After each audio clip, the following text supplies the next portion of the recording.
Hi there, we are back again with our next video. In the previous video, I told you about has and have when we talk about present possessions. In continuation to that, I will be moving ahead with the usage of had. Along with that, we'll be talking about will, shall and have as a possession. Now, as we talk about had, that will be considered as our past possession. Earlier I told you possession means something that we have a right on, and bifurcated as a possession which can be tangible or intangible. Going to the same we say past possession, something that I had. So if I talk about some tangible possession, I would say, okay, I had some coleslaw sandwiches in the morning. That is something which is past, something which I carry to myself as a possession, right? We had a nice bungalow in the Alps long back. So these are about our tangible possession. As discussed prior, we will talk about intangible possession, something which again neither can be touched nor seen, only felt.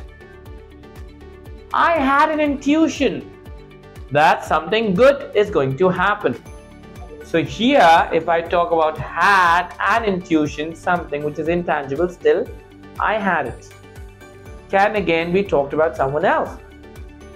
He had very good idea. In fact, we could make it better saying he had a very good idea. Why don't we implement it? So idea again will be an intangible possession. Intuition, again it's a feeling, is an intangible possession. That is when we are done with had. Any question, we can go ahead later. In the former video, we talked about present. Here had is for past.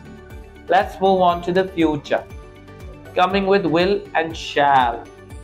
Sometimes people have an idea that shall is almost redundant. It's not into use. But the type of English that we use in India, shall is used with I and we, which all of us might have learned in our school as well. So if I talk about the same, let me just brief it a bit with I and we.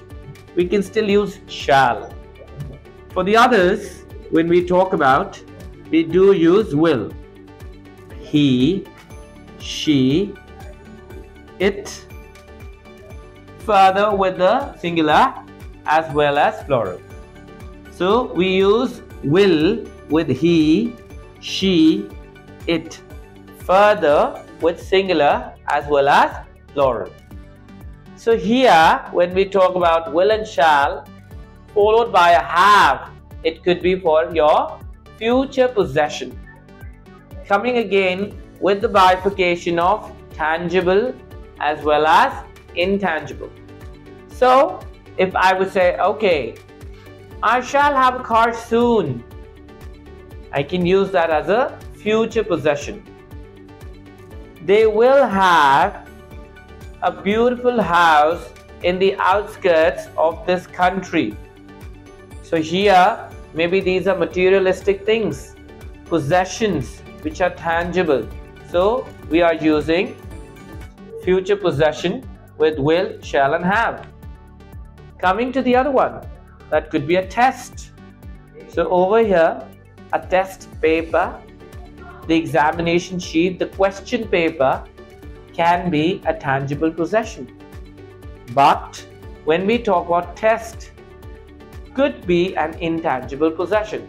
So I will say that, okay, all of you will have a test soon. So your test is what I'm referring to as an intangible possession. The next I could say that all my students will have a degree in the coming year.